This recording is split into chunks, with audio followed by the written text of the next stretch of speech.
जी अस्सलाम वालेकुम एवरीवन।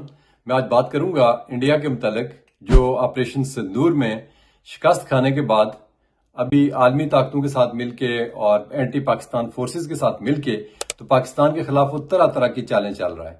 और अब वो कह रहा है जी कि मैंने अगर पाकिस्तान से बात करनी है तो सिर्फ मैं आज़ाद कश्मीर पे बात करूंगा, मकबूजा कश्मीर क्योंकि ये मेरा हिस्सा है इसलिए मैं इस पे बात नहीं करूंगा। तो इसमें हमारे चंद एक सवालात हैं और चंद एक हकायक हैं मैं जो आपके सामने रखूंगा और इंडिया वालों से मैं पूछूंगा कि सबसे पहली बात यह है कि आपने हमारे साथ किया क्या है। आप इलीगल ऑक्यूपेंट हैं हमारी नज़र में, दुनिया की नज़र में, यूएनओ की नज़र में।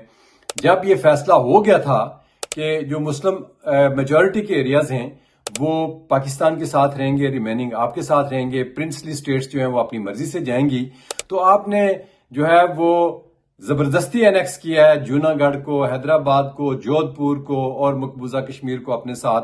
और आपने जो वहां पे जुल्म का बाजार गर्म किया हुआ है उसकी हमें थोड़ी सी मैं आप लोगों को इसकी डिटेल्स दूंगा जो इंडिया वाले ये कर रहे हैं। सबसे पहली बात यह है कि तकरीबन 9 लाख इंडियन आर्मी जो है इस वक्त आज़ाद कश्मीर के मकबूजा कश्मीर के अंदर क्या कर रही है, पहले हमें ये बताएं।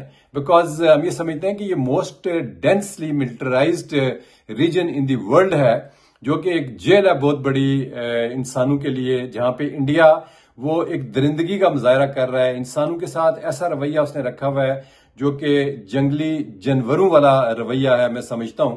और उसके बाद अगर अगले हकायक में आप जाएं तो तकरीबन उनके 8,000 जो हैं वो डिसअपेरेंसेज हैं सिंस 1990। मतलब कि 8,000 लोगों को उन्होंने इसी तरह गायब कर दिया, इलीगली उठा के ले गए, किसी को कोई पता नहीं किधर गए हैं। वहां पे हाफ विडोज जो है उनका कॉन्सेप्ट है, उनके हस्बैंड्स उन्होंने उठा लिए हैं, वो मिसिंग बिलीव किल्ड हैं, कोई पता नहीं उनका ना ये बता रहे हैं। और इसके साथ साथ उनके अब देखें जो उन्होंने वहां पे इस वक्त एक बहुत बड़ा जुल्म है उनकी आर्म फोर्सेज की तरफ से कि उन्होंने arm forces special power act के तहत जो वहां पे वो जुल्म कर रहे हैं, वहां पे फेक इनकाउंटर्स हैं, वहां पे वो extra judicial killing bye security forces हो रही हैं, टॉर्चर कर रहे हैं, फोर्स लेबर है, ह्यूमन राइट्स की अब्यूजेज है वहां के। वहां पे इन कवानीन की वजह से कस्टोडियल किलिंग्स हैं वहां पे, और लोगों को उठा के ले जाते हैं, उनको मार देते हैं, उस पर कोई इंक्वायरी नहीं है, कोई उनकी पुश प्रतीत नहीं है इस चीज के अंदर। और सिंस 1990 से लेके और 2022 तक जो रिपोर्ट्स हैं बाय ह्यूमन राइट्स ग्रुप्स, वो ये कहते हैं जी कि तकरीबन कोई 70,000 के लगभग लोग जो हैं वो इंडिया ने जो उनकी जो किलिंग्स हैं वहां पे जो कश्मीरियों को उन्होंने मारा है। तो उसके साथ साथ मैं आपको ये बताऊं कि जो अर्बन यूथ है वहां पे उनकी अनएम्प्लॉयमेंट जो 15 साल से 29 साल की एज के लोग हैं तकरीबन 32% है इस वक्त वहां पे। और उसके बाद उन्होंने जब ये कानून खत्म किए हमारे वहां पे जो था 370 और 35A, तो उसके बाद आप जो हमें अभी तक रिपोर्ट मिल रही है इंडिया ने वहां पे 35 लाख से ज्यादा गैर कानूनी जो है उन्होंने डोमिसाइल वहां पे दिए हैं। और वहां पे वो एक डेमोग्राफिक चेंजेस लेके आ रहे हैं through domicile policy, land allotment और सेना जो उनका एक सेटलमेंट कॉलोनीज विद जो है वो अनऑथराइज्ड पीपल है, आउटसाइडर्स वहां पे लेके आ रहे हैं। तो ये सारी चीजें अगर इंडिया के खाते में हम डालें और इंडिया से हम पूछें कि अब आप क्या चाहते हो, आप आजाद कश्मीर को भी अपने साथ मिला के तो यही वहां पे आप कवानीन अपने नाफज करेंगे जो आपके आर्म फोर्सेस के स्पेशल पावर एक्ट्स हैं जिसमें ना किसी के वहां पे कुछ प्रतीत है। वहां पे इतने ज्यादा उन्होंने कश्मीरी खवातीन की जो है वो I don't want to really mention that कि उन्होंने किया क्या है वहां पे उनके साथ, जिस तरह के वो किए हैं और बाकी चीजें जो उन्होंने की हैं, जो जुल्म किए हैं हमारे लोगों के साथ।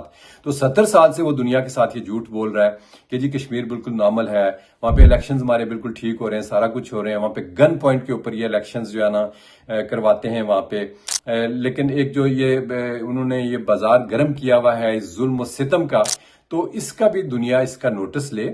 और हमारे लोगों को सिर्फ ये आपकी याददानी के लिए मैं इंडिया की तमाम ये स्टैटिस्टिकल ये चीजें मैंने आपके सामने रखी हैं कि उनके तकरीबन 8 लाख जो फौजी हैं वो वहां पे उन देहातों की सर्च करते हैं, उनके अंदर जो इवन हमारे बाग हैं, उनके जो मतलब हर चीज के अंदर एक एक कॉर्नर के अंदर जाके जो है ना उनकी सर्च हो रही है, लोगों को वहां से उठा रहे हैं, जुल्म सितम कर रहे हैं। और तकरीबन वहां पे 6,000 से ज्यादा जो है वो अनमार्क्ड ग्रेव्स हैं वहां पे इस वक्त। इतनी ज्यादा वहां पे वो ग्रेव्स मिल रही हैं लोगों की कि इज्तिमाई कब्रें जिनको आप कहते हैं वहां पे लोग फेंके हुए हैं। اور یہ سارا ظلم و ستم جو ہے اس کا سب سے پہلے ہم انڈیا سے یہ پوچھتے ہیں کہ اس نے کشمیریوں کے ساتھ کیا کیا اور کیوں کیا. یہ ان کا حق تھا، فریڈم وہ ان سے مانگ رہے تھے، اور ان کو حق دینے کے بجائے انہوں نے وہاں پہ ظلم و ستم سٹارٹ کر دیا. اور اب آزاد کشمیر کے متعلق وہ بات کرتے ہیں. پہلی بات یہ ہے کہ ان میں اتنا دم خم نہیں ہے. آزاد کشمیر تو بہت بڑا خطہ ہے اللہ تعالیٰ کے فضل و کرم سے، وہ ایک پوسٹ بھی ہم سے جو ہے وہ لے سکیں. لیکن انڈیا کا یہ جو ایک گنامنا چہرہ ہے، یہ جو ایک ظلم و ستم ہے، جو جھوٹ ہے، اس کی بنیاد ہی جھوٹ کے اوپر ہے.